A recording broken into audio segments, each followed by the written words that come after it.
कुछ बड़ी खबर आ रही है।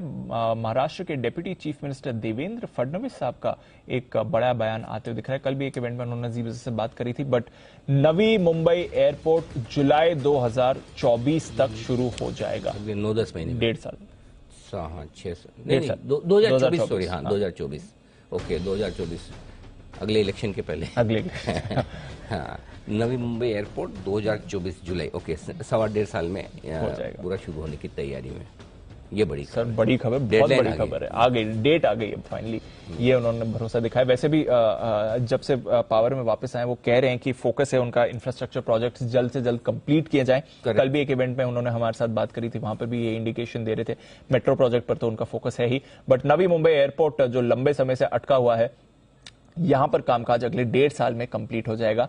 ये भरोसा दिखा रहे हैं देवेंद्र फडणवीस साहब। और RIIL और जेकॉप, जब भी ये खबर आती है, इन दोनों स्टॉक्स पर आप इमीडिएटली इंपैक्ट देखते हैं। RIIL पर इंपैक्ट आ रहा है, जेकॉप पर भी आपको इंपैक्ट आते हुए दिख रहा है। 1.5% ऊपर RIIL और 3.5% ऊपर जेकॉप इस समय आपको ट्रेड करते हुए दिख रहा है। सुमित जी, जरा जेकॉप का चार्ट देखें और फिर बंसी जी आपके पास मैं आता हूं RIIL के लिए। इनके लिए तो दो बढ़िया खबरें होंगी। एक तरफ तो वो देश SEZ की जो पॉलिसी आ रही है देश, उसमें ये उस जमीन का अलग से इस्तेमाल भी कर पाएंगे। और दूसरा ये बड़ा फायदा है कि अब अगर डेडलाइन आ गई है कि कब से शुरू हो रहा है, तो जाहिर सी बात है कि नवी मुंबई इंटरनेशनल एयरपोर्ट के आसपास जितना लैंड बैंक दोनों ही कंपनियों के पास में है, जेकॉप के पास और RIIL के पास, उसकी वैल्यू तो गजब अनलॉक होगी।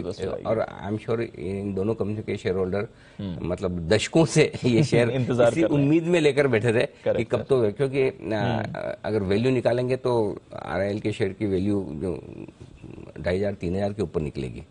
हाँ, जो लैंड बैंक है उसकी वैल्यू निकालेंगे, जेकॉप के लिए 500 के ऊपर निकलेगी, क्योंकि लैंड बैंक बहुत है। लेकिन वो वही है कि मार्केट वैल्यूएशन इसलिए नहीं देता कि पता नहीं कब होगा ना, यू नेवर नो होगा कब। तो इसलिए फिर लोग सोचते हैं कि जब होगा तब देखा जाएगा, नियर टू द डेट, ये सब करते हैं। तो अब से लेकर जुलाई 2024 तक, जब तक ये खुलने की संभावनाएं बनेगी, धीरे धीरे स्टॉक वहां पर फिर आपको ऊपर जाता हुआ नजर आएगा। जैसे ही आपकी ये एयरपोर्ट शुरू होगा, तब वो लैंड बैंक होगा, उसकी वैल्यूएशन कुछ अलग ही हो जाएगी। तब आपको एक्चुअल मजा जो आएगा वो तब आएगा। Anyway, हाँ, सवाल आप पूछे थे। सुमित जी, जेकॉप जरा देखें सर, और फिर बंसल जी आपके पास आता हूं RIIL के लिए। हिमांशु, जेकॉप में कोई भी दिक्कत नहीं है, पोजीशंस होल्ड करके चले। स्टॉक तेजी के ट्रेंड में है, स्टॉक वन वे तेजी दिखा रहा है और लास्ट 2-3 दिनों में ऊपरी लेवल से जो दबाव दिखाया है वो बाइंग अपॉर्चुनिटी है। 180-185 के आसपास या 189 के आसपास इसमें खरीदारी कर सकते हैं। नीचे के अंदर अभी इमीडिएट 175 का इसका सपोर्ट बनेगा और ऊपर में 200 रुपए का साइकोलॉजिकल हर्डल है। जैसे ये 200 रुपए का लेवल क्रॉस करेगा तो उसके बाद मोमेंटम और बढ़ेगा और अच्छी तेजी स्टॉक के अंदर आने वाले दिनों में ऊपर की तरफ देखने को मिलेगी, जिसमें 250 से 250 रुपए तक के लेवल देखने को मिलेंगे। खरीदारी करें, 175 का स्टॉप लॉस, 200 से 250 के टारगेट। तो ये है आपके लिए जेकॉप, यहां पर रखनी है नजर 3.5% ऊपर। Bansal ji, Reliance industrial infra sir. Deepanshu, बेहतरीन टेक्निकल स्ट्रक्चर है। एक तो बड़े चार्ज पर एक बड़ा ब्रेकआउट भी हो रहा है, नेकलाइन भी टूटी हुई है। इन स्तरों पर, करेक्शंस पर यहाँ पे दीपांशु मुझे लगता है खरीदारी करके चलना चाहिए और काफी बड़ी तेजी का प्रबल दावेदार है। 1450, 1480 तक ये स्टॉक शॉर्ट टर्म में जाने का पोटेंशियल रखता है, तो खरीदारी की राय है RIIL पर।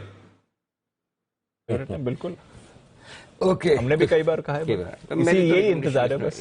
हमारे तो SIP स्टॉक भी रहा हुआ है और अभी भी आपके पास है 100% ये स्टॉक। अब क्लैरिटी के 1.5 साल के लिए पोर्टफोलियो में लेके छोड़ देना चाहिए। अब बहुत क्लैरिटी के 1.5 साल के, अब हो सकता है 4-6 महीने आगे पीछे हो जाए, वो एक अलग बात हो सकती है, बट ब्रॉडली आपके सामने डेडलाइंस आ गई हैं, तो आपको अब उस हिसाब से कैलकुलेशन करना चाहिए।